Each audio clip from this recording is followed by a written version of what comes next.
The Steelers took home a 13-6 victory over the Denver Broncos, but despite the win, it didn't always feel like a close game. The Steelers had plenty of chances to put more points on the board, but penalties kept holding them back. One standout moment was when George Pickens made an incredible catch, staying in bounds for what should have been a touchdown. Unfortunately, Van Jefferson got flagged for offensive pass interference, forcing the Steelers to settle for a field goal. That would be their last score of the game. Now, let's talk about Justin Fields. Has he been lighting up the scoreboard?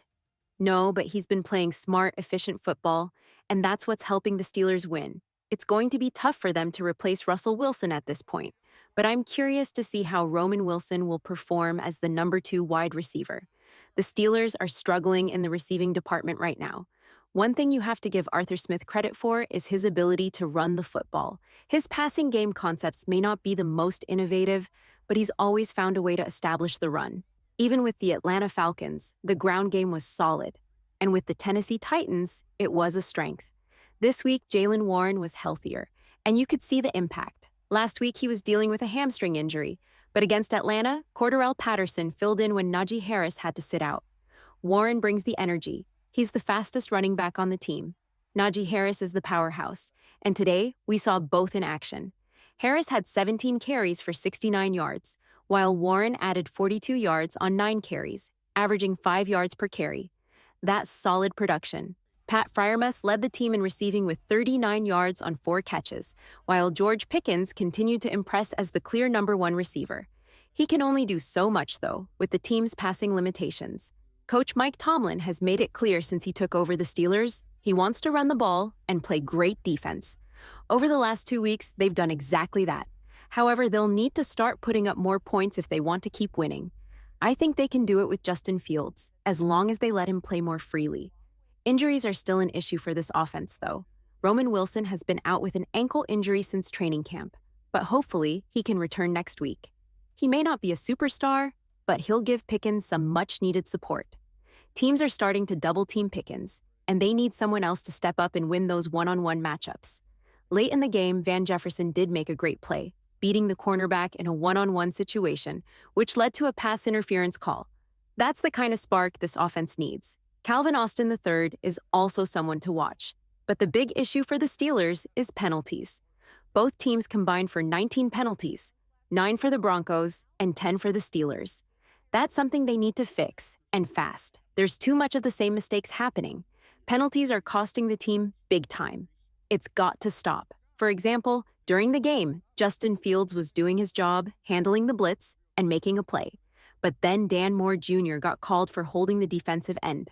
Fields had just delivered a great pass to Kevin Austin for a first down, but the penalty wiped it away. Instead of moving forward, they ended up stuck at 3rd and 23.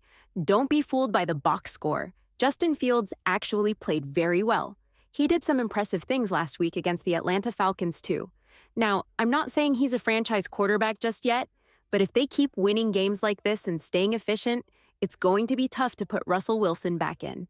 Plus, Russell Wilson isn't ready for next week. He's still dealing with that calf injury, and they don't want to rush him. One smart move Omar Khan made was getting Russell Wilson for basically nothing since Denver is still paying his salary.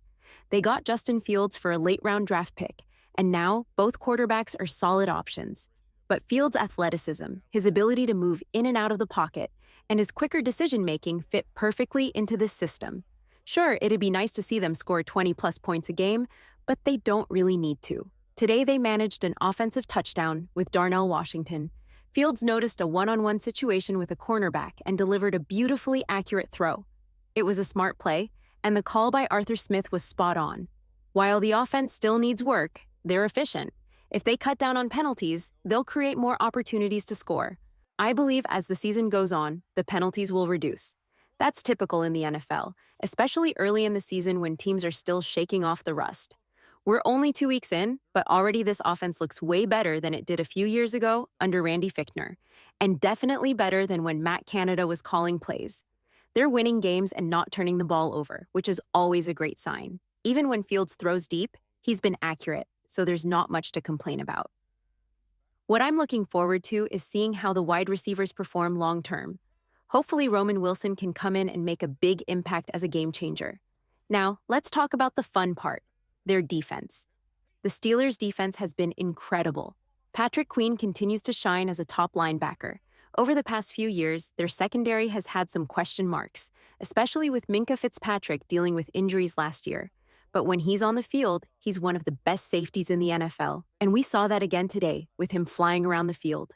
Patrick Queen had another strong game, and Deshaun Elliott also showed his skills. Dante Jackson had some ups and downs with injuries, but when he's on the field, he's solid across from Joey Porter Jr. Their game plan worked perfectly. They put constant pressure on Bo Nix, and it paid off. The Steelers completely shut down the Broncos' run game and forced their rookie quarterback to face off against elite defenders like TJ Watt and Alex Highsmith.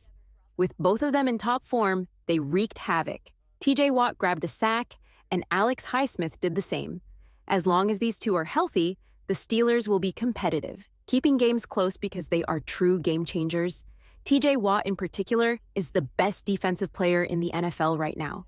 Holding the Denver Broncos to just 6 points was a great achievement for the defense. Honestly, the Steelers could have scored another touchdown, and the game wouldn't have been as close. Yes, Bo Nix is still a rookie, but the Steelers' defense showed up, just like they did last week against the Atlanta Falcons. The halftime adjustments by Coach Tomlin and defensive coordinator Coach Austin were key, and you love to see that kind of leadership. For the Steelers to keep winning, the defense will have to keep stepping up like this.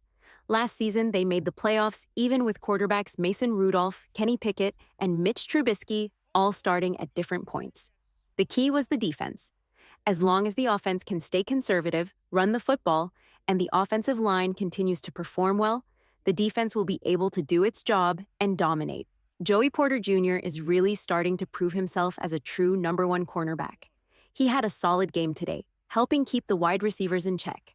While the defense did allow a big 49-yard play to Josh Reynolds, they quickly bounced back when Trey Norwood snagged an interception. The defense really has no glaring weaknesses right now. In fact, they're a major strength, alongside the special teams. The offense, on the other hand, is still catching up due to injuries and needing more time to gel under Arthur Smith's coaching. Late in the game, another interception sealed the deal, stopping any chance of a comeback. With big names like Cameron Hayward, TJ Watt, Alex Highsmith, Patrick Peterson, and Joey Porter Jr., this defense is loaded with talent, and they're one of the highest-paid defensive units in the NFL for a reason. Are Steelers games the most exciting to watch if you love offensive fireworks? Probably not. As I've said before, the Steelers don't often blow teams out. They play a methodical game, controlling the clock and letting the defense do the heavy lifting. But that formula works for them, and it's why they're likely to win more than they lose this season. Right now, they're in a softer part of their schedule, but things will heat up in the second half when they face teams like the Browns, Bengals, Ravens, Chiefs, and Cowboys. Today's win over the Broncos moves them up in their division standings. They're undefeated so far, with the Ravens and Bengals sitting at 0, 2, and the Browns at 1. What do you think, Steelers fans? Should they keep rolling with Justin Fields, or should they consider putting Russell Wilson out there? Let me know in the comments below. If you're new to the channel, don't forget to subscribe and hit that like button. Most importantly, stay safe, stay positive, and take care. Thanks for watching, and God bless. Peace.